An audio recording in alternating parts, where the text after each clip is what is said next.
Well, thank you, Ajit John. Before introducing Dr. Phelps, I wanted to make a personal, to give you a personal note about him. We actually, as a family, have been a fan of Stephen for quite a while now. I don't know how much of it he knows, but it was during the COVID period that we particularly became intimately familiar with his ideas, not only on science and religion, but also on Baha'i theology, cosmology, on some of the basic answers to the most important questions in life, like what is the purpose of life? Is there meaning to our existence? Are we just an accident because we were statistically possible? Or there's actually design behind the creation and behind our existence. And so during COVID, I started listening to some of Stephen's presentations, and the more I watched, the more fascinated I became, because he was providing answers to some of the most important questions that I've had for years. And and again, not only about science and religion or about the purpose of life, but about theology and cosmology and different schools of thought on deism versus theism, monotheism, dualism, Trinitarianism, polytheism, and so on. So I suggested to my family that maybe we can have our own deepenings with Stephen on Sunday mornings without him even knowing it. And that's exactly what we did. For many Sundays, we just watched his past presentations on YouTube on our flat TV on the wall and thoroughly enjoyed every one of them. And I have a feeling that many of you who may not be as familiar with Stephen as we are may do just that after listening to him tonight. So with that personal note, I wanted to quickly introduce Dr. Phelps to you. Dr. Stephen Phelps received dual bachelor's degrees in physics and philosophy from Stanford University and a PhD in physics from Princeton University, specializing in cosmology. He served at the Baha'i World Center in Haifa, Israel for 13 years in his research department, where he coordinated the indexing and collation of the Baha'i sacred writings and their translation from Persian and Arabic into English. During that period, he concurrently held a research position in the physics department at the Technion University in Haifa and published original research on the masses of nearby galaxies. He currently resides in the Portland area with his wife and 3 daughters. He will discuss the problem of the many and the one, from its roots in ancient Greek philosophy to modern physics, to the political divide, and to the Baha'i teachings. It gives me great pleasure to give you Dr. Stephen Phelps. Thank you so much, Bijan. I assure you the fandom is mutual with the Masumian family, particularly with Adib, who is of whose translations of Baha'i writings I stand in awe, and with whom I share a kind of almost fantastic obsession with cataloging Baha'i writings and digging them out of all of the obscure places we can possibly find them, and making sure that they are made available to the diligent students of the Baha'i writings. I also I'll apologize in advance that I'm not offering any answers here, but just more questions. But sometimes the asking of the questions gets you halfway to the answer. I have some slides that I can share, but the screen sharing has been disabled. Do you know how to turn the screen sharing on so I can share with you what I have? Please go ahead and try now. I made you co-host, Stephen. Okay. There we go. How are we doing here? You can see it. This looks good. Okay. So the topic I chose is one which I have a particular love and affinity for, partly because it's so completely unanswerable, partly because it's one of the most ancient questions that has been asked, at least as far back as recorded history goes. This was one of the very first questions that philosophers started asking, and that really defined philosophical schools. Was and what we can see from those very early years of the first philosophizing that we have record of, being ancient Greeks, until the present day, there has been no approach to an answer to it. I think some of the most wonderful questions of philosophy are the ones that were originally posed, and which apparently have no answer despite thousands of years of people diligently looking for an answer. And hopefully we'll get to at least a proposal as to why that may be the case by the end of this presentation. I start just with a slide on a couple of the ancient Greek philosophers as a selection of those. I could have selected many others, representing these opposing points of view on a fundamental question, and this was the question of the many and the one.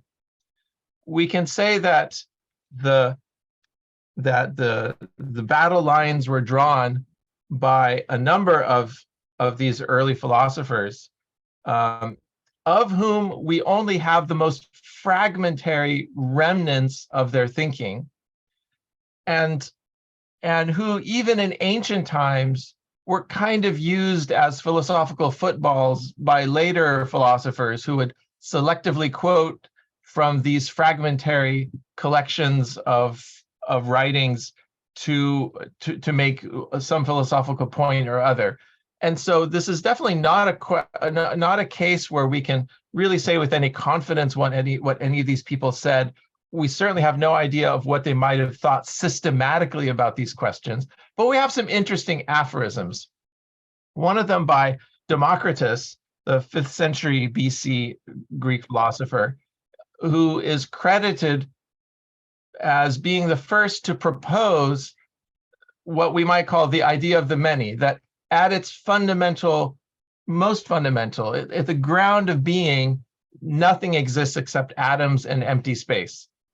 And everything else is just opinion. You know, we could talk about what things are, but really when it comes down to it, it's atoms and the void. And this idea of Democritus was naturally opposed by others, of whom I just pick one who is not typically associated with the opposing side, Heraclitus, living around the same time. We don't know the exact dates of these individuals, plus or minus 50 years or so. Heraclitus begins a lost treatise on reality by saying, listening not to me, but to the account, the logos, it is wise to agree that all things are one. So this kind of sets out an initial opposing views about the nature of reality.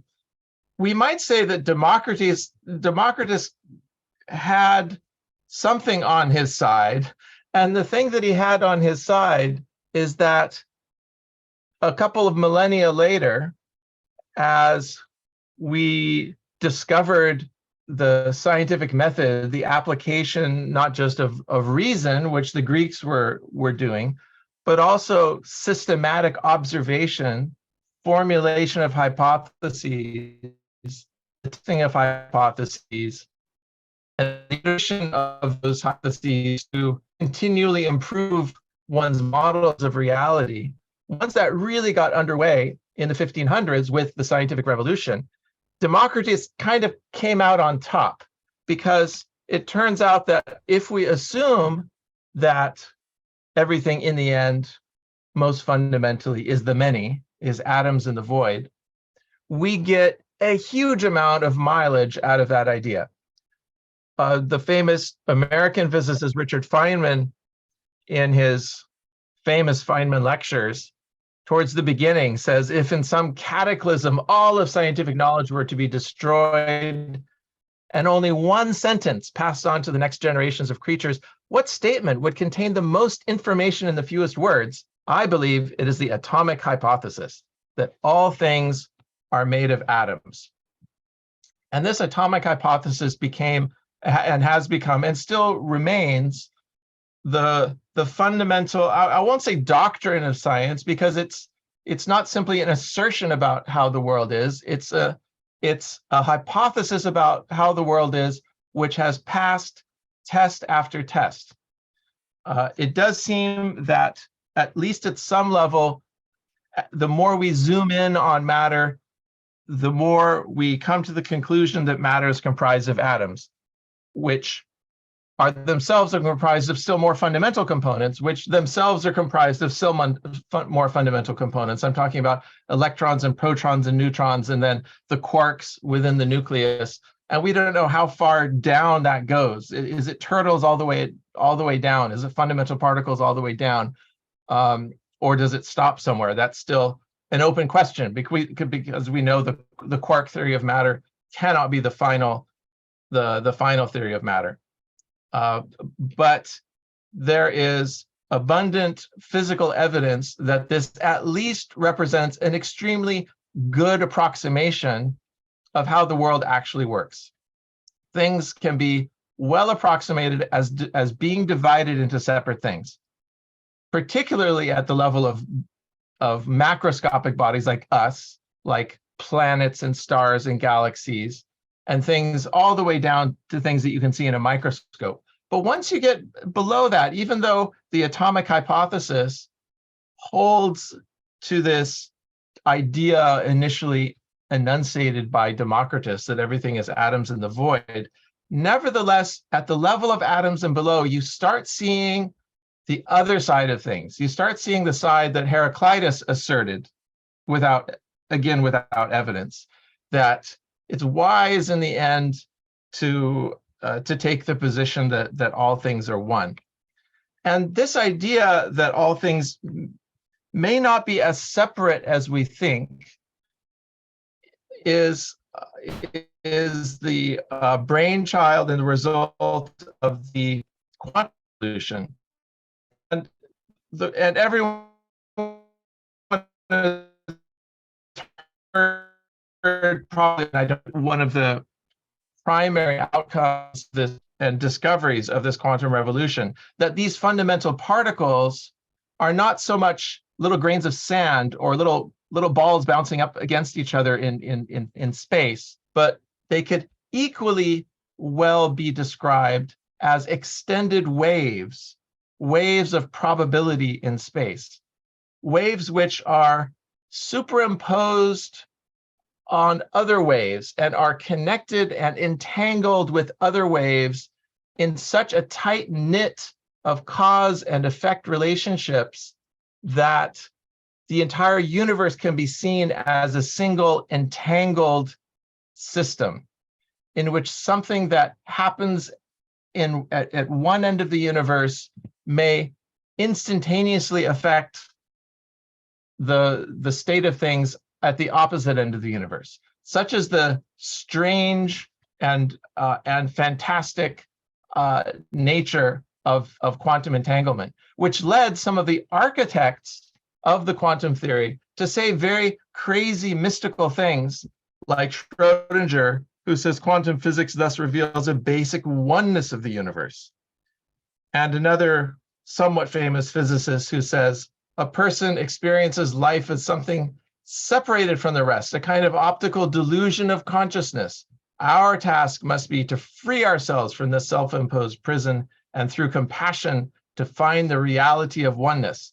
So already some of the great physicists, and Einstein is of course such a wonderful example, intuited something about the deeper interconnectedness of things revealed by the discoveries of modern physics that seem to transcend and go beyond the atomic hypothesis of Democritus and move more into this idea of oneness that was expressed by philosophers like Heraclitus.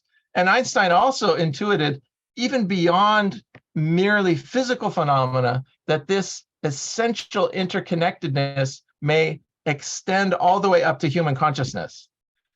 And in doing so, he was anticipating what many mystical traditions of the great religions have always said, that everything is interconnected, that everything is one in the end. And it is something that the Baha'i teachings also state quite matter-of-factly. In one of Baha'u'llah's tablets, he says, there is but one reality and one essence that is expounded in the worlds of outer form, and at each of its stages is described by a specific name in accordance with the degrees of its particular manifestations on the plane of this limited world.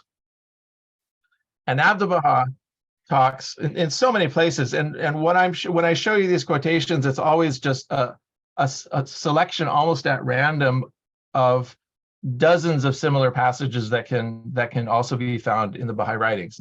Abdu'l-Baha, in a talk that he gave in the United States in 1912, says, I will speak to you upon the intrinsic oneness of the world of all phenomena. This is one of the abstruse subjects of divine philosophy. As each component, atom, or element in the physical organisms of existence is subject to transference through endless forms and stages, possessing virtues peculiar to those forms and stages, it is evident that all phenomena of material being are fundamentally one. The origin of all material life is one, and its termination likewise one.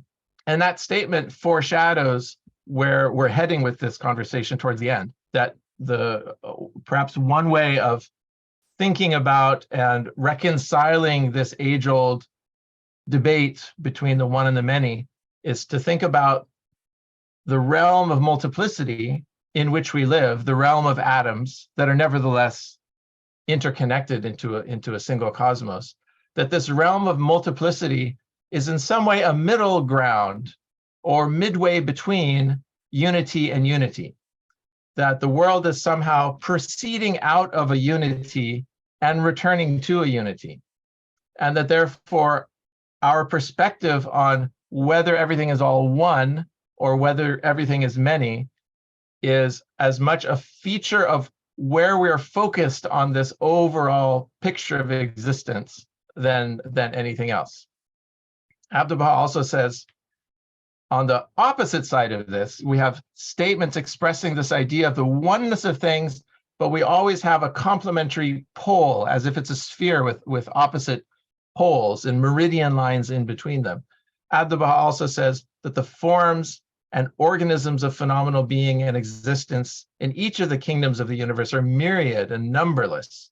There are no repetitions in nature, and the augmentative virtue cannot be confined to any given image or shape. Therefore, each individual atom of the universe has the opportunity of expressing an infinite variety of those individual virtues.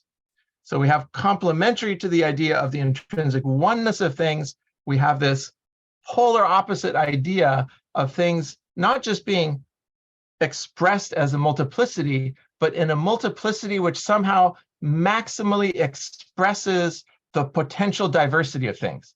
It's a multiplicity taken to the extreme degree.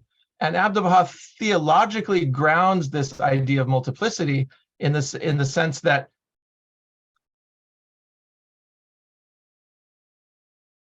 it is by expressing every possible attribute, every possible virtue, every possible configuration, that the divine purpose of creation is fulfilled. The divine purpose we can put in theological terms as God creates in order to be loved, and God wants to be loved maximally. God wants to be loved in all the possible ways it can be loved.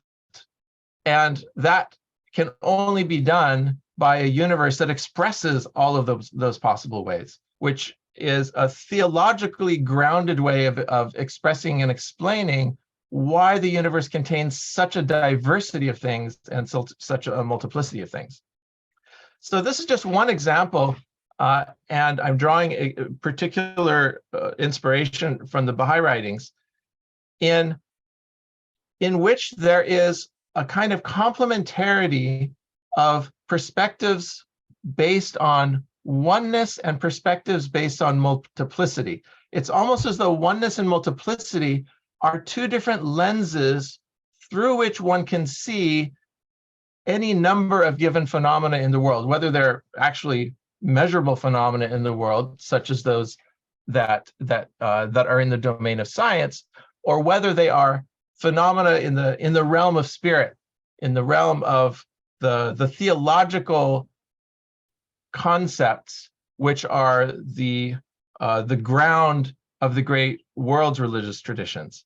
And so we've talked a little bit about the one and the many in relation to the physical world, how we have an atomic hypothesis, which at some level confirms the reality of the many, but the quantum revolution, which is also presented to us a world which is so intricately entangled that it can really best be described as a single quantum system, and the counterparts of that in the Baha'i writings. We also have, as we'll see in the next few slides, these sorts of counterposing concepts as relates to God, the soul, the prophet, religion itself, and humanity. So let's take a few minutes or 1 or 2 minutes for each of these in turn, and then see where this leads us in the end. So as regards the idea of the one and the many with regard to concepts of God, we know, obviously, looking back at human history, the traces of ancient, not theological systems, but ancient religious practices of the peoples occupying every continent on the planet, that there was at least a phase in human culture and civilization in the divine was conceived mainly through the lens of multiplicity, as pantheons of gods, Zeus and Hera and Aphrodite and so forth, or Thor and Loki and Odin, and many other pantheons of gods, sometimes animal spirits in more indigenous traditions in North and South America that we have record of, and so forth. But even from a purely philosophical perspective, and again, coming back not this time to the ancient Greeks, but to the Greek philosophical tradition of the late Roman Empire, we also have emerging this idea of oneness as an attribute of that layer of divinity, but a oneness which even then was recognized was only a placeholder for something which was actually beyond even the concept of oneness. That and this is from Plotinus, who is the founder of the school that is known as Neoplatonism. And he said it in the following words. He says, that which is before the intellect, this marvel of the one, what Christians would call God, for example, in truth has no fitting name. But if we must give it a name, one would be an appropriate, ordinary way of speaking of it. This is a surprisingly subtle point for someone to make around almost 2,000 years ago.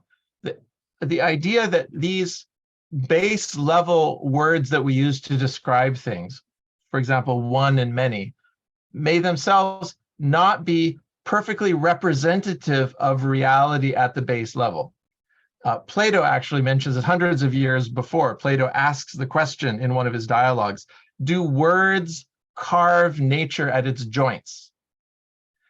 And I think Plotinus's clear answer to this would be no. Words do not carve nature at its joints.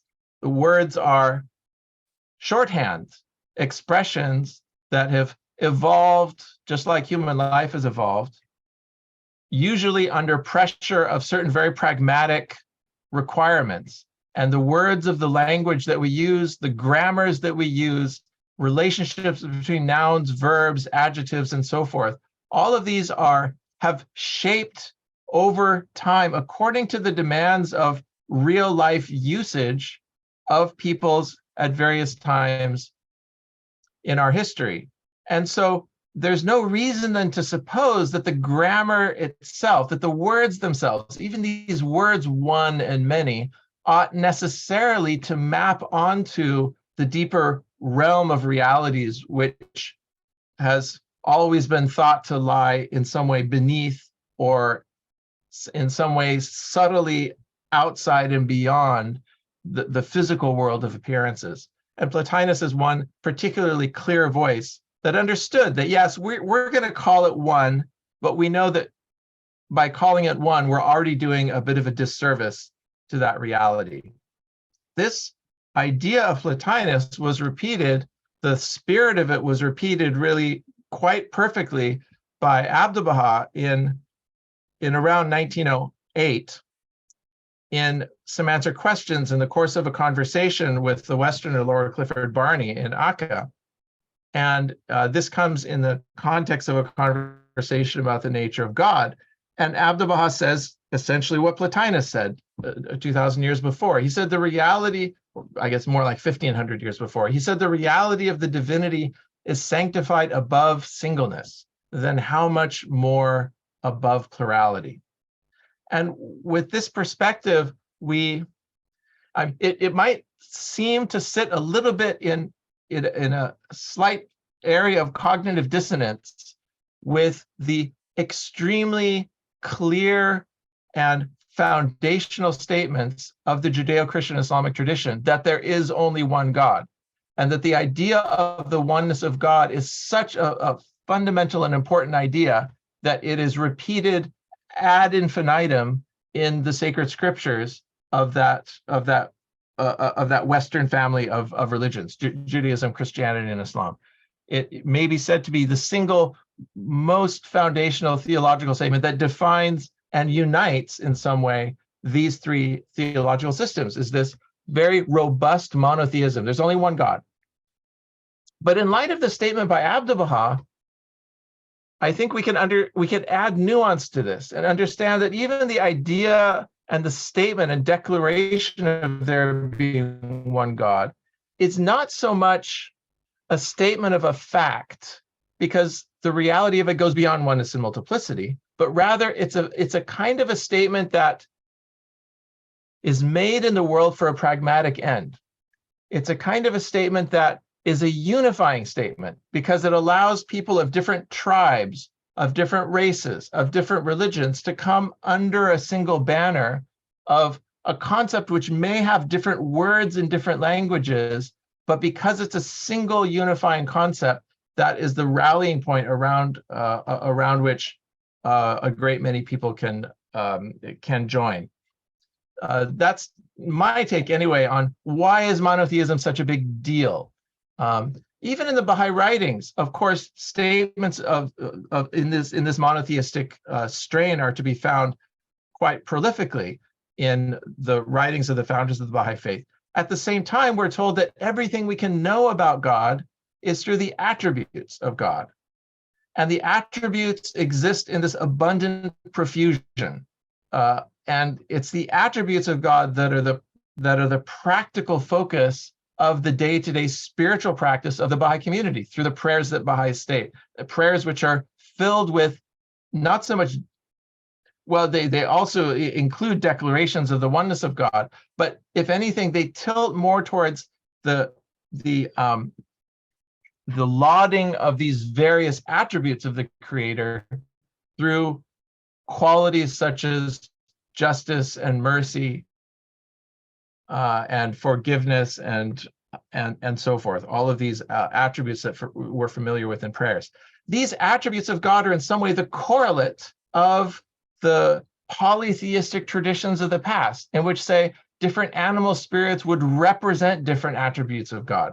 In the Baha'i writings, these attributes are now abstracted and they're no longer associated with a particular God or a particular animal spirit, but you still have that idea of the divine singleness being expressed and comprehended through a multiplicity, but a divine singleness which surpasses the very conception of singleness and multiplicity itself. So moving on to the soul, this one we might think, oh, this one is clear cut. You know, most of at least in the Western traditions, have a conception of the soul which is a separate entity, almost an atomic sort of entity, something which comes into being at a particular moment and then exists in perpetuity beyond that moment as a separate element of reality than all of the other souls that also come into existence through a particular act of or a particular moment of creation. And Abdu'l-Baha, the Baha'i writings speak very much in this vein often as well. For example, Abdu'l-Baha, in a talk given in Paris in 1911, says that the soul is not a combination of elements. It is not composed of many atoms. It is of one indivisible substance and therefore eternal. The soul, being of that one indivisible substance, can suffer neither disintegration nor destruction. Therefore, there is no reason for its coming to an end. So this is a way of describing the soul very much in line with what a Judeo-Christian Islamic audience would find familiar. But again, there are counterpoints to even this position, which conceptualizes the soul as a discrete entity, as a discrete fragment of reality. For example, Abdu'l-Baha also in one of his tablets expresses a challenging idea at the end of the spiritual journey of reunion with the one, which is such a pervasive theme in the mystical traditions of the world's religious traditions, either of the East or of the West. Here he says, release yourselves from this world's life, and at every stage long ye for non-existence. For when the ray returneth to the sun, it is wiped out, and when the drop cometh to the sea, it vanisheth. And when the true lover findeth his beloved, he yieldeth up his soul. And statements like this are in line with, for example, the tradition, in the Sufi tradition, the imagery of the moth circling the flame. The soul is kind of like the moth circling the flame, and in a frenzy of excitement, of love, it dances around the flame until it swoops in too close to the flame and its wings catch fire. And in a moment of sparks and a flash of flame, it disappears from sight. And this is the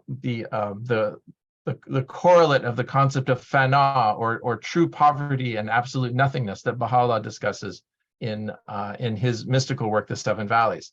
This idea of the soul, which somehow goes beyond the idea of multiplicity and expresses it more as a kind of expression of a unity, is also found in the Bab's writings. And this is one of the more challenging passages from the writings of the Bab, the forerunner of Baha'u'llah.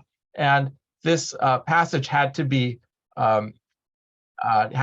excerpted a bit to even make it as clear as it could be for a slide like this.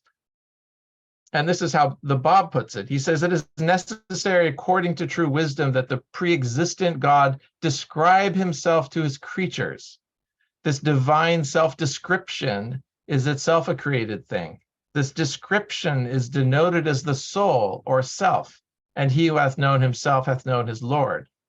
Behold with the eye of thy heart, verily thy truth, the truth of thy being, is the divinity of thy Lord revealed unto thee and through thee.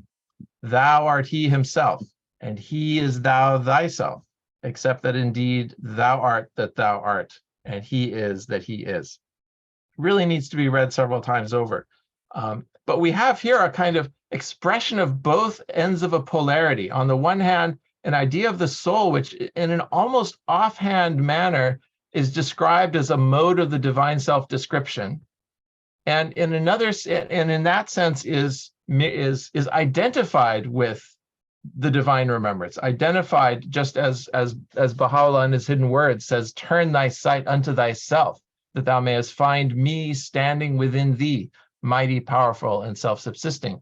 But at the very end, he comes back to illuminate that opposite pole of the sphere by saying, he is thou thyself, thou art he himself, except that indeed thou art that thou art, and he is that he is. So the Bab brings us all the way over to this strange and mystical domain in which the soul is not even a separate element of reality, but it's simply a mode of God's own self-description, a mode of the divine self-love, as Abdu'l-Baha describes it in one of the later talks he gives in Paris. He says there are four kinds of love: from the creatures to the true one, from the true one to the creatures, love between the creatures, and then love from the true one to the true one, which is this same divine self-description, I believe, that the Bab is referring to. And Abdu'l-Baha says that love of God for his own essence, through a ray of that infinite love, all the other love comes into being. So this idea of a kind of divine circularity of what could be called self-generation, of love of one's own essence, which is expressed momentarily in the form of multiplicity before it comes back to a unity, is described in so many different beautiful ways in the Baha'i writings. And this is, I think, very much adjacent to that way of describing it. So moving on from the soul to the prophets, here also we have two poles of a sphere. On the one hand, we have the concept of, as Abdu'l-Baha puts it, the manifestations of God are like so many different mirrors, as they each have their own distinct individuality, but that which is reflected in these mirrors is one and the same sun. We have an imagery of a mirror which enables us to hold in our minds at one and the same time the idea of a multiplicity of prophets, different personalities, different styles, of course, very different religions that they inaugurate, very different social teachings, very different theological teachings as well, teachings about God and the soul, but nevertheless coming to a kind of a unity in their unanimous agreement that the spiritual path lies in the direction of deeper realization of the sacred within one's own self and within the hearts of others, a recognition of the sacred that is meant to expand ultimately to include everything and everyone that one comes into contact with. That can be thought of as a theological fundamental that can be seen across the religious traditions, either of the East or of the West. In a word, we're talking about the law of love, which is fundamental to each of the great religions. And also on, of course, the prophets on one way, in one way are the same, and in one way they're different. Baha'u'llah talks about the two stations of the prophets in his book of Certitude, one of his central theological works, central doctrinal works. And this multiplicity is also found in the concept of religion, just as it is with the concept of the prophet. We have, from one angle, a great profusion of religions in the world. I was just talking with my daughter who Googled it. She said, well, how many religions are in the world? She Googled it, and the answer, according to Google, was 4,000. And that's probably a number that cultural anthropologists came up with, which obviously would represent things at a tribal or even family unit level. Whereas traditionally, the Baha'i teachings talk about 9 great world religions, but that 9 is really meant more as a placeholder for, which isn't meant to be filled in and mapped one-to-one with existing religious traditions, but is more symbolic of a large number, which in the end comes together in a unity. But regarding the diversity of religions, Abdu'l-Baha says that each one of these divine religions has established 2 kinds of ordinances, the essential and the accidental. The essential ordinances rest upon the firm, unchanging, eternal foundations of the word itself, which we know is the law of love. The accidental laws concern the administration of outer human actions and relations, establishing rules and regulations requisite for the world of bodies, that realm of multiplicity, and their control. But Baha'u'llah assures us that underneath that multiplicity of religious traditions lies a deeper unity. And he defines his own faith in terms of that unity. In some ways, in the face of what seems to be on the surface of it, a complete disagreement in many ways between these religions. Baha'u'llah says, with faces beaming with joy, hasten ye unto him. This is the changeless faith of God, eternal in the past, eternal in the future. Let him that seeketh attain it. And as to him that hath refused to seek it, verily God is self-sufficient above any need of his creatures. in a statement commissioned more recently by the Universal House of Justice, we have the even more, I think, mind-blowing conception that really requires us to shift our mindset about what the Baha'i community is doing in the world and what its aim is. And it's no less than a fundamental redefinition in the concept of religious community. It puts it in the following words: Baha'u'llah has not brought into existence a new religion to stand beside the present multiplicity of sectarian organizations. Rather, has he recast the whole conception of religion as the principal force impelling the development of consciousness.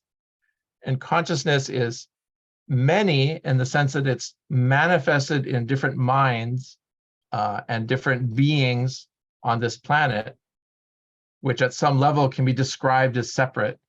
But consciousness is also one in the sense that it is the origin point. It's the logos that the ancient Greeks spoke of. That is the source of order in the world, not in the sense of an external interposing force, but in the sense of something which is within things. It's that source of order, which is at the same time the goal of the multiplicity of things and their evolution in the world. So, coming to the final point, which is humanity. Humanity also can be seen through the lens of multiplicity or through the lens of unity. And the Baha'i faith is not unique among the great world religions in making this point, that as said in one of the Upanishads of Hinduism, that this is mine, that is his, say the small-minded. The wise believe that the entire world is a family. The date of this is unknown, but it's ancient indeed. This is one of the most ancient religious scriptures that have come down to us. And it's been beautifully reiterated and made the centerpiece of the Baha'i faith in Baha'u'llah's statement that ye are the fruits of one tree and the leaves of one branch, just to select one quotation among hundreds that we could have selected. And in 1912 in the United States, that the most important principle of divine philosophy is the oneness of the world of humanity, the unity of mankind, the bond conjoining East and West, the tie of love which blends human hearts. But at the same time, Abdu'l-Baha says it is clear that there is a diversity. He said it is clear that human realities differ one from another, that opinions and perceptions vary, and that this divergence of thoughts, opinions, understandings, and sentiments among individuals is an essential requirement. It's a feature, not a bug. For differences of degree in creation are among the essential requirements of existence, which is resolved into countless forms. So we have again the polarity of opposites of, on the one hand, humanity being one thing, the fruits of one tree, the leaves of one branch, but necessarily expressed through a diversity of thoughts, opinions, understandings, sentiments, which it is the goal of the Baha'i faith to bring together somehow in a kind of coherent, world-embracing society that enables humanity to attack the existential problems that face it and to find solutions to those existential problems in a form of coherent action, which is so necessary for our survival, but in a form of coherent action which is at the same time preserves and sustains and validates this incredible diversity of thought, opinion, and understanding, which is a feature and one of the brightest features of the human race. So I alluded before, and I'll end with this idea in a few different slides, that there's a kind of implicit behind this idea of the one and the many is a kind of a circularity. And by circularity, I mean there's a sense in which, and from Plotinus forward, but even before Plotinus, I think, although this here is contemporaneous with Plotinus, this image of things coming from one and existing for a brief moment in the mode of multiplicity before it returns back to the one, in a kind of dynamic circle of existence that's continually regenerating itself. This imagery is surprisingly found across so many different cultures and so many different religions over the millennia. This is just a single example of the well-known Ouroboros, or the snake swallowing its tail, which in this context is used as a symbolic of the alchemical process. And inside it in Greek is the statement, all is one. But that oneness is generated by this continual motion and interplay between light and darkness, between life and death, between the entropy of things falling apart and the conscious forces which evolve to bring things together. And you need both pieces of this to have a complete world. You need both the coming into being and the going out of being to complete that circle of existence, so that the one can become many, and that the many can then return back to the one. This idea is represented particularly in the Baha'i writings, both in talks given by Abdu'l-Baha as well as tablets, but primarily by Abdu'l-Baha. The idea is expressed by Abdu'l-Baha sometimes as arcs of ascent and descent, where the arc of descent is representative of the emanation of the material world from universal consciousness, an emanation which itself gives rise to that consciousness, which then turns inward and reflects upon its own reality throughout the various spiritual degrees of the arc of ascent, which is complementary to the arc of descent. And this chart I show not because it's the best one, it's probably a bit more complicated than it needs to be, but because it's it's a vintage chart. This was made in 1899 following the pilgrimages of some of the very first Westerners to visit Abdu'l-Baha in Akka in 1899. And they came back and based on what Abdu'l-Baha told them about the grand structure of things, the grand structure of the cosmos, they came up with this representation of the circle of existence with its arcs of descent and ascent. On the left, descending in a succession of degrees, each representing a higher degree of spirit or a higher degree of consciousness, beginning with the mineral kingdom, whose degree of consciousness is simply the coming together of things. In a way, the quote unquote awareness of one planet to the sun that it circles can be thought of as consciousness at the lowest possible degree. And at this level, it's indistinguishable from gravity and follows the mathematical laws of gravity. But at higher degrees, this consciousness emerges next in among growing things in the vegetable kingdom, and then next in the animal kingdom, and next in the human kingdom. And it is a shorthand to divide the world into these kingdoms as though they were step functions, as though there's nothing in between. But we know now that the realm of creation has no sharp edges like this, that there are organisms filling in all the spaces, so that there's really a continuity in creation and a continuity of the degrees of consciousness in the material world, just as there's a continuity of spiritual degrees on the ascending arc. Although, again, those spiritual degrees can be represented as, for the sake of concise explanation, as different valleys or different stations or different spiritual worlds. And sometimes those valleys or stations or worlds are given particular descriptions that help lead us forward into those higher degrees of consciousness. This idea of the circle of existence comprising the two arcs can be found in Nader Saidi's book Logos and Civilization, where he calls it the ontological circle, and he sets out the degrees somewhat differently, but the spirit of it is the same.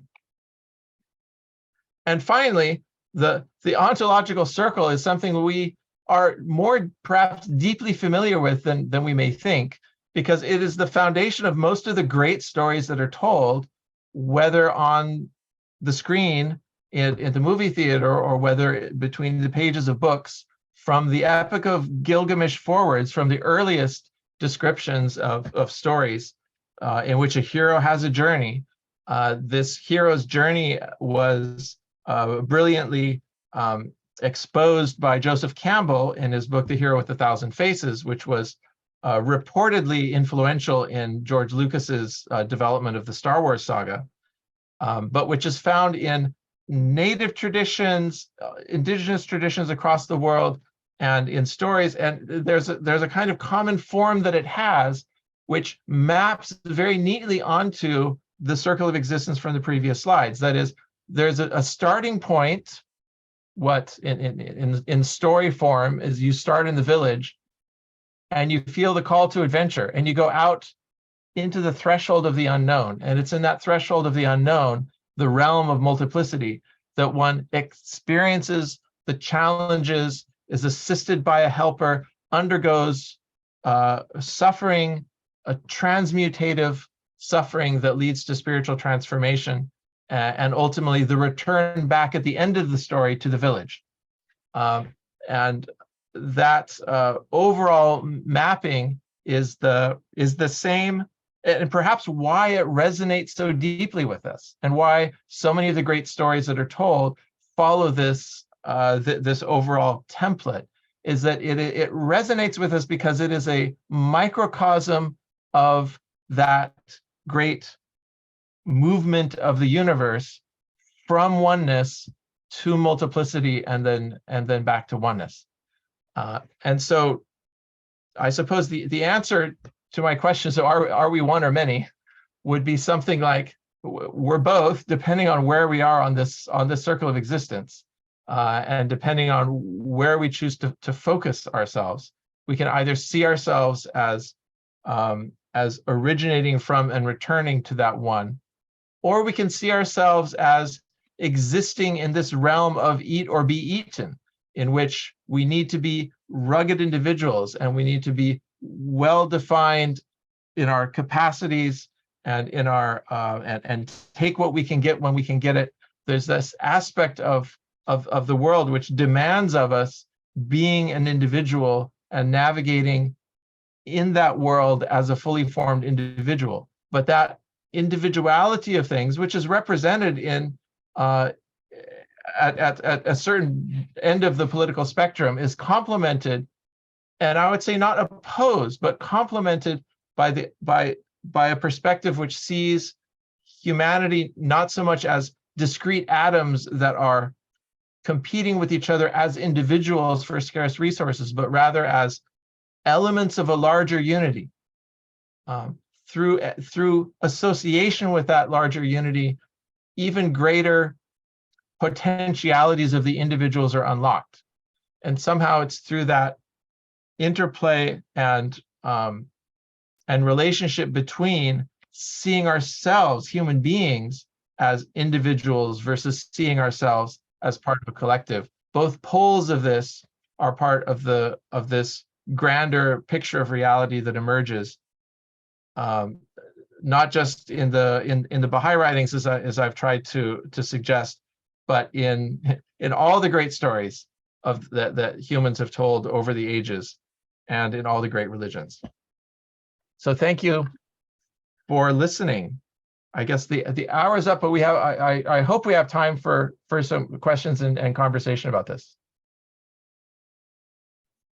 Thank you very much, Stephen, for another wonderful presentation. Friends, the chat is open. You can either send your questions to me and I'll ask Stephen the question, or you can raise your hand and ask the question yourself. I know that Sue already communicated with me that she has a picture that she wants to show along with the question that she has. So Sue, please go ahead. Thank you. So I'll try to share. Hi, Sue. Hi, good to see you, Ajit. Big hugs. So hold on, let me share this picture here. Here it is. There. Can you discuss this with us, Dr. Phelps? Yes. Well, I mean, not there. It's true that atoms consist mainly of empty space when you look at them as atoms. But and so it's true, but it's a limited truth. Okay. The reality is that from something called Fermi statistics, atoms don't want to be in the same state at the same time. And that's the reason why matter has its solidity and why matter seems to take up volume. It's not so much that at its fundamental layer, matter is made up of entities that possess volume, because the electrons and quarks that comprise matter appear to be point masses as far as science can tell. But that illusion of volume that things take up is a result of again, something called Fermi statistics, which on a quantum mechanical level says that fermions, which is this is going to get too much in the weeds, but fermions are a category of matter that electrons and quarks are members of this category of fermions.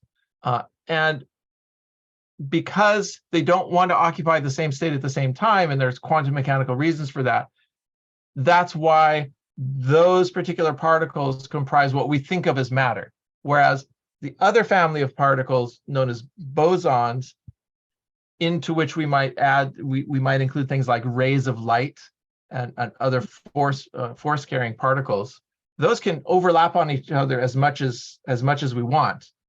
So laser light, for example, can be extremely strong. That's like photons piling up on top of each other into extremely powerful beams. So it has to do with the quantum mechanical statistics of matter that translates what from one perspective is empty space into something that is impermeable to and impassable, and that has this very, very well-defined structure. Thank you so much. So, and I can't help, I have a metaphoric mind. So I'm wondering, I'm guessing you also have a metaphoric mind. So I'm wondering how this translates into a metaphor for the spiritual and the material aspects of not only the world at large, but human beings as part of it. Is that a sensible question? So you're looking for a metaphor of this, of matter being kind of not there, but there at the same time, and map that onto some spiritual concept. Yeah. Anybody else have any ideas? It's a great question. Off the top of my head, I can't think of a great mapping. I mean, spirit is something which is definitely there, and its effect is felt, but when you look for it, it's not there. I mean, I suppose kind of at some obvious level, that's the metaphor I would draw out, is that, you know, spirit is just like matter in that sense. I mean, zoom in on it and it's not there. I'm thinking, the more you look for a McCavity isn't there. Sorry, that was an Andrew Lloyd Webber reference. Thinking It of looks it. like Charles has a comment. I was going to go up to the challenge of how this metaphor might be applied. What I'm thinking of is, you know, in order to have a clean idea, you have to separate it out from other, let's say, competing ideas. So a little bit what I'm thinking of is we have different religions, they have different ways of being in the world, and you can't necessarily just mush them all together, because then they would lose their individuality. And so to some extent, you would say some ideas are better appreciated as separate concepts. And that would be kind of this chair Fermionic. that is mostly that needs to be separate in order to be appreciated. That would be Yeah. my response to that type of a metaphor. Yeah. If I could intrude here, Sue Emil used to live in the corner of Linden, right next to IHOP, where all the youth in Wilmette used to hang out. And Charles Jackson is the son of Steve Jackson, who used to work at the National Treasury. So Oh. introduce you two guys. That's amazing. Nice to meet you. So Ajit, you had in the chat, is this translated as "thou art that"? Yes. Yeah, so I'm familiar with that through Joseph Campbell, not from direct contact with the source text. But Joseph Campbell loved talking about "thou art that." It's in The Power of Myth, that series with Bill Moyers. It's exactly, I think, the sentiment expressed in that beautiful tablet of the Bobs, where he says, "Thou art he himself, and he is thou thyself." Except that indeed he is that he is, and thou art that thou art. There is, from one mode of the understanding of the human reality, is that it is, identical to, if not the essence of God, its reality is that divine spark. That Baha'u'llah expresses this in several of the hidden words. With the hands of power I made thee, with the fingers of strength I created thee, within thee have I placed the essence of my light.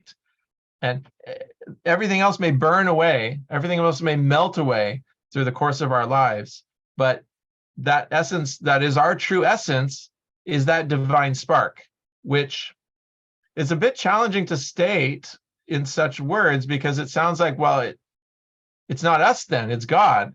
But if one transcends the idea that it's about me and embraces the idea that it's about God, then I suspect that's the baqa on the other side of fana. That's the immortality on the other side of nothingness that Baha'u'llah alludes to in the Seven Valleys and in other mystical tablets. There's a phase of utter nothingness that has to be reached, which is the burning away of the nafs, the burning away of the soul, which is the lower self, which is us, what we think of as us. And that has to be burned away in order to connect with the true us, which is the self of God. The self of God standing within us. Not the divine essence of God. That's always left out of the equation in some way, but it's the divine logos. Would you comment on what Mansur Halaj said? Anal Haq. I am Anal the Haq. truth. Yeah, he said, I am the true one. And that's what every prophet says that too, from one perspective. And Baha'u'llah says this beautifully, I think, in Gleanings. He says, when I look at myself and the powers that I'm manifesting, I'm moved to declare I am God. But when I look at my lower self, it's coarser than clay. And so Baha'u'llah puts it in both ways. I think Halaj's fatal error was saying the one but not the other. He ended up, I think, getting burned at the stake or something for that declaration. And that's historically often the case, that the mystics in their rapt ecstasies of encounter with the divine may state things in a way that are just too challenging for the people of the day. And it's one side of the sphere. I mean, they were basically completely oriented to that hemisphere of human reality that is not our day-to-day experience. It's that hemisphere of seeing through the eye of unity, in which all difference and distinction disappears, and there's only God. And so he can say, I am God. But our everyday mode of existence is the other hemisphere, which is I'm separate from you, and I'm separate from the rock and the rock that I just stubbed my toe on, and so forth. And that ends up being an extremely useful way of navigating the world, because you can't really navigate the world without conceiving of ourselves as separate from everything else. But if we want to get at the kernel of things, the kernel of things is the unity underlying, in which we state thou art that, in which we are the thing that we seek. And in seeking it, we're completing the circle of existence, which is why every microcosmic example of that self-recognition, movement of self-generation and self-recognition, the Bob says the primal will generated itself through a fire from its own essence. And we are all drops of that primal will. We are waves of the sea of the primal will, the Bob and Abdu'l-Baha says. I lost the second half of my thought, but that's the sort of the perspective that we see things with in that sort of final stage of the journey, is that we are not identical to, but we're temporary waves on the surface of the primal sea.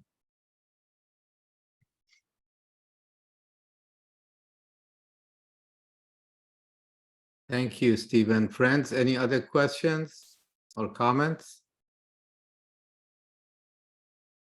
Can you comment about the notion then, the idea of dying and death? Yes. True. What does it mean to die, and what is death? Well, the opposite question is what is true life, and what is eternal life? Baha'u'llah gives a seemingly strange definition of that complementary thing in Gems of Divine Mysteries, and I can only barely paraphrase it, but he says true life is basically a mode of spiritual recognition. It's not somewhere else. It's not, we depart this realm and proceed to another world and carry on our life in that realm. It's more like true life, as Abdu'l-Baha defines it, is a mode of consciousness. And when we understand that consciousness suffuses all things, then understanding life and especially the eternal life that we're promised as a mode of that divine consciousness takes it out of the realm of multiplicity and into the realm of unity. But to see it, but to hear it and still be in the realm of multiplicity is to be maximally challenged, because one in the realm of multiplicity is still clinging to the idea of self as the be all end all. Conversely, what is death? Death, actual death, is not our physical death when our heart stops beating, but it is the passing out of that realm of consciousness in which one is aware of that deeper unity, and the immersion in the realm of multiplicity. It becomes metaphorical. Both life and death become metaphorical things. And our physical life and death just become rather incidental, almost incidental mileposts along an infinite journey, whose more fundamental parameters are not defined by physical life and physical death, but rather are defined by the state that our consciousness has evolved to. And Abdu'l-Baha says that realm of eternal life, the malakut, he calls it, the kingdom of God is how it's usually translated in the Baha'i writings. Abdu'l-Baha says it's possible to live in the kingdom while still in this world. And then, of course, Jesus says of many of the people walking and conducting their lives around him, these are the dead. He says, let the dead bury their dead. And so the prophets have always talked about life and death in ways that are deeply counterintuitive, because they're not mapping onto our surface level understanding of what life and death is.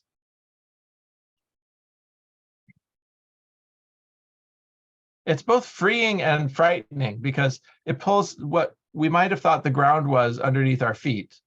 But in the end, I think it's more freeing than frightening.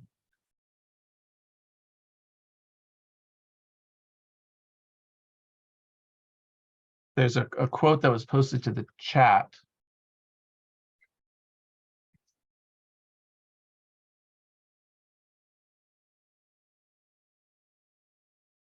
We term it death only because of our short-sightedness. A more proper term would be a more abundant life. It is a forward step we have taken. I love that way of thinking about it. Again, taking us out of that surface level understanding of death that we all, the dictionary definition of death. In his tablets, Baha'u'llah says that were we able to comprehend the felicities that await us in the world to come, death would lose its sting. Nay, rather, we would welcome it as a gateway to a realm immeasurably higher and nobler than this home of suffering we call our earth. You should therefore think of their blessings and comfort yourself. Think of their blessings and comfort yourself for your momentary separation. In time, all of us will join our departed ones and share their joys.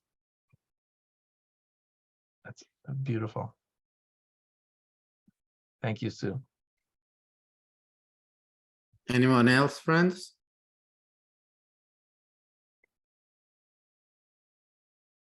Yes, Charles, go ahead, please. This is more of a, let's say, a personal question, Steve. I was curious in your day-to-day living, in that when you go out on the street, how quickly do your conversations become either philosophical or deep, or does it take a while? You have to get to know somebody before you get there. I'm just curious, about how quickly does it get into this space? Oh, from like 5 minutes to 15 to like 15 years.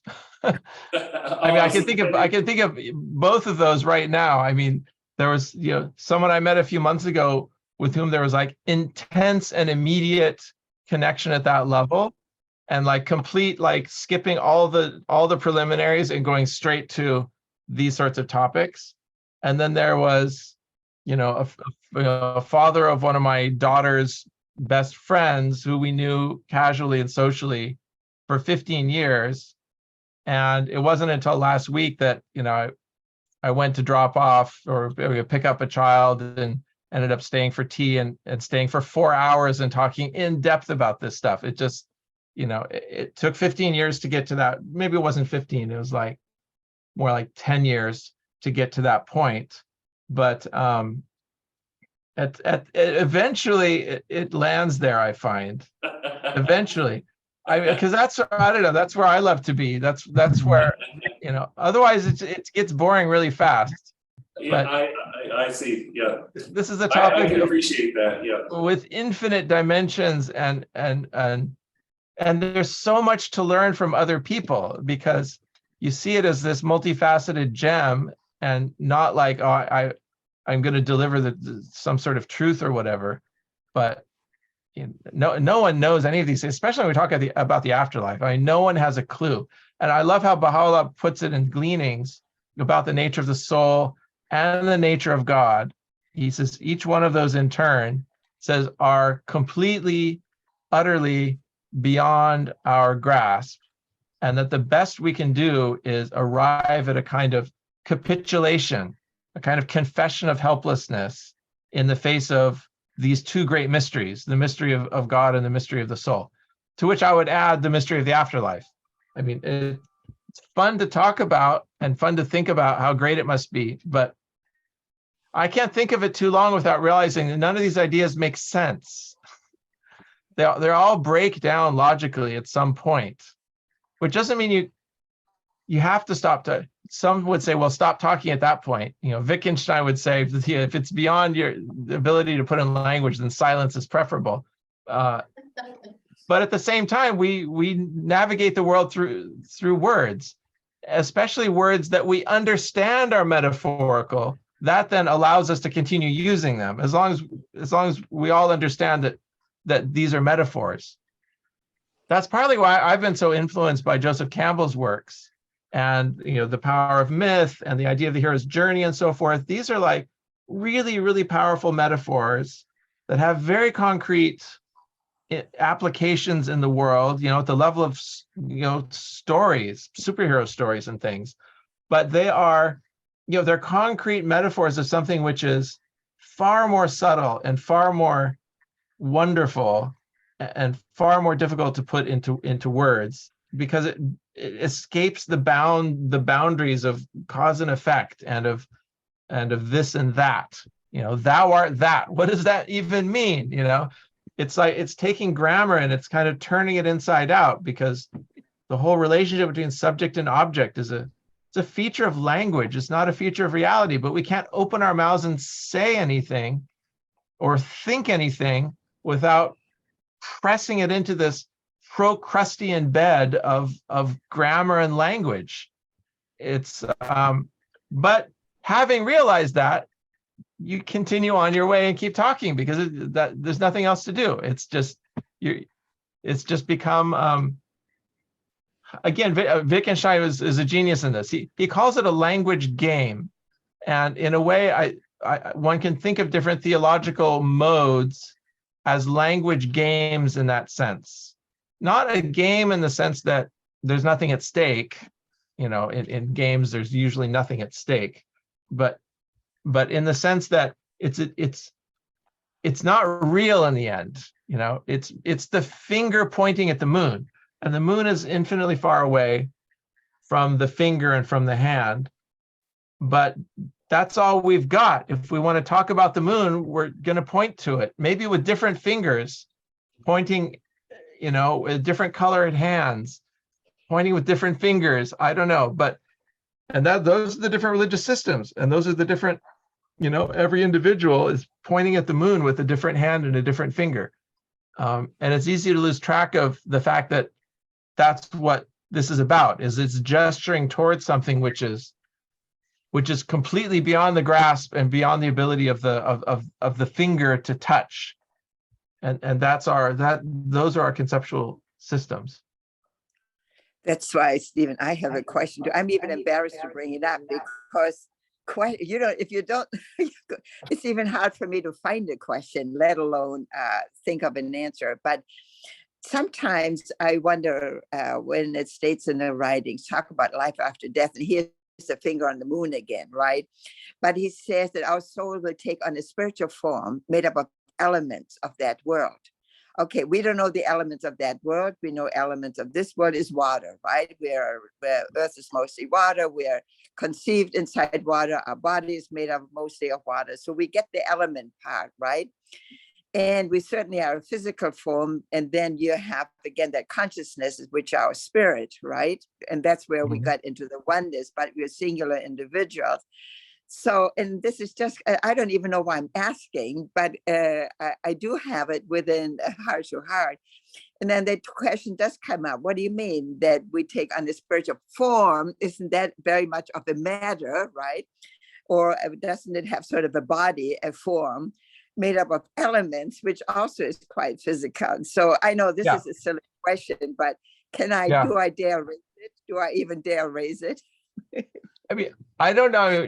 I don't think any of us can say we have knowledge of this, but I mean, more and more I take those sorts of very concrete statements about the nature of the afterlife and treat them less and less seriously. And in the sense of, is this conveying actual information, or is this gesturing in the direction of something more real?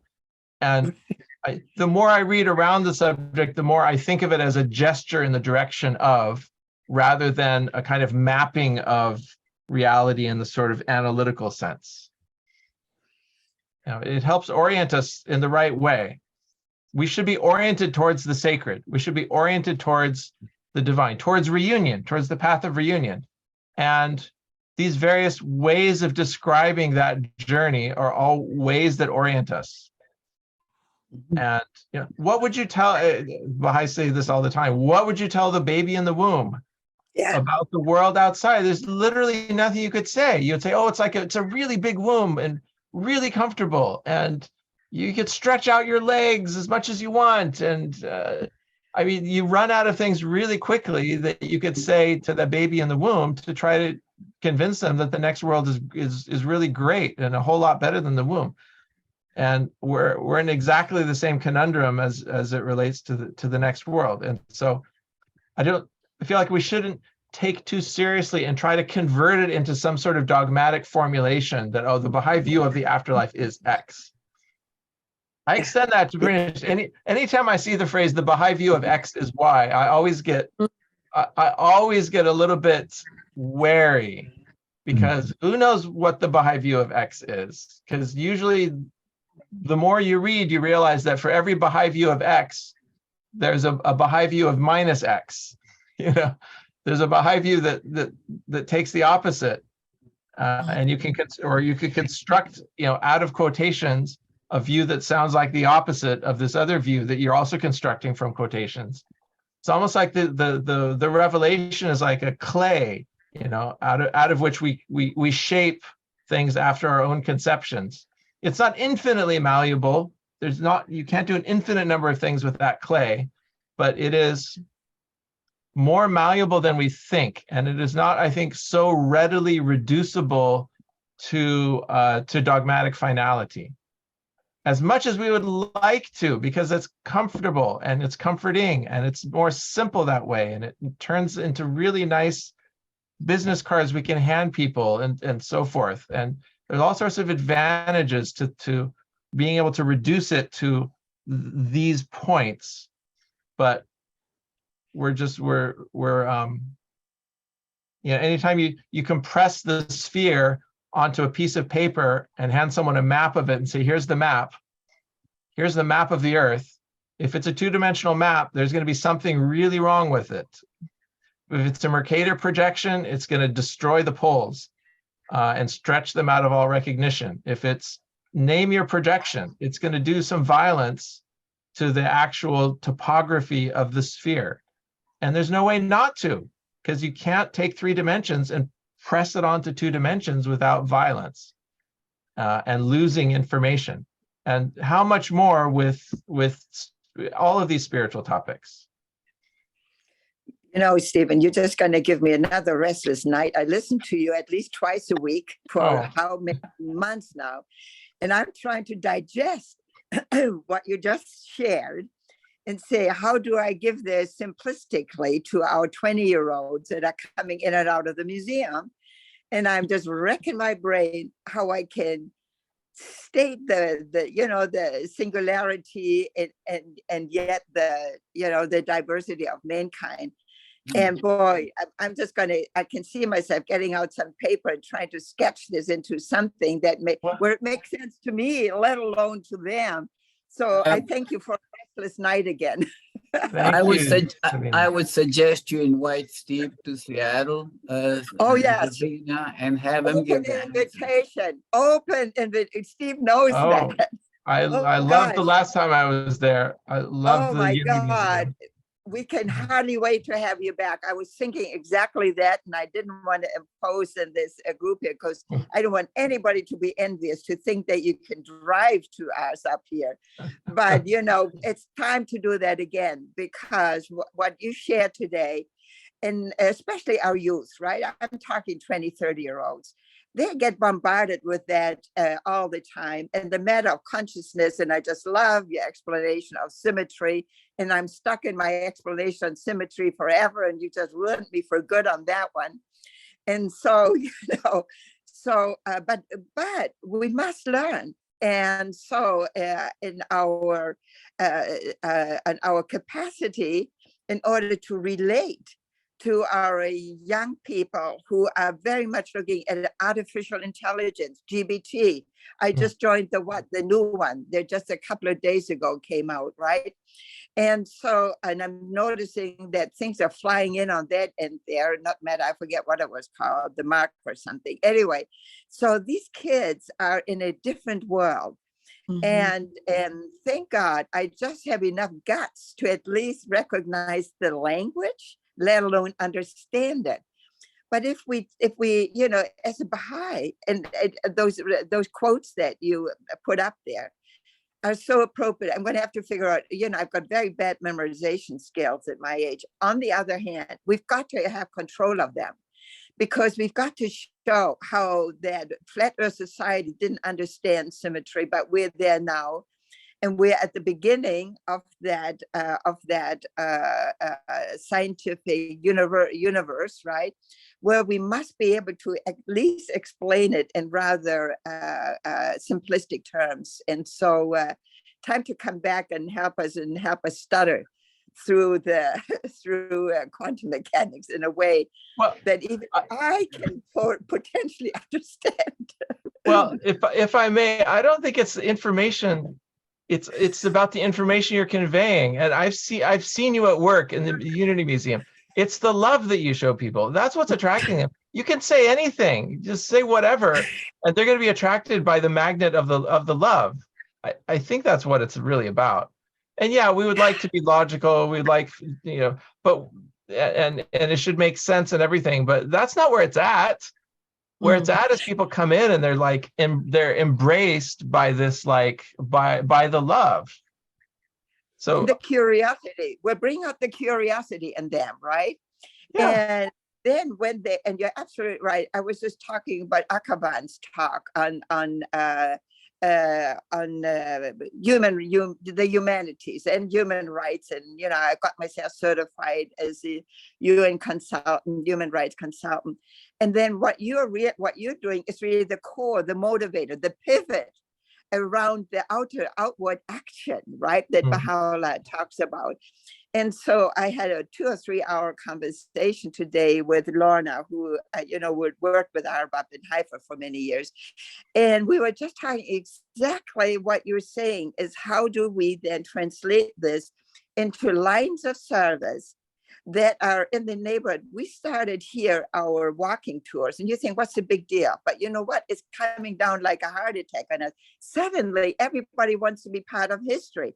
Suddenly, everybody, we talk about Mark Tobey and Queen Maria of Romania, and our friend Lesford was a roommate of Bruce Lee, and we're going into the stores. It's a Target now. What has the Target got to do today with opening of King Tut's, opening of King Tut's tomb, and then you go back into philosophy, and the next thing is you're in quantum mechanics, whether you like it or not.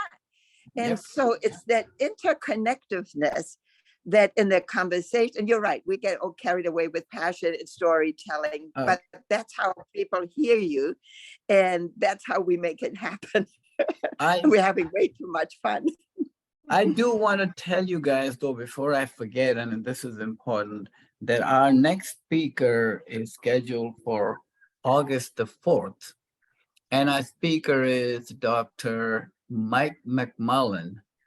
And for those of you that know Mike McMullen, maybe you don't know Mike McMullen, he does all the statistical data for the National Assembly, and he teaches sociology at a local university in Texas. So, and he's a good friend, you'll enjoy him. But I'm going to turn this over now to Mr. Masumian for final words and appreciation for our speaker. Well, as always, Stephen, we are marveled at your knowledge and the grasp of not just science and religion, but physics, you name it. And I would like to invite everyone to thank Dr. Phelps for another marvelous presentation. Absolutely wonderful. Absolutely breathtaking. It's what I call it. It's mind-boggling. Mind-boggling. Wonderful.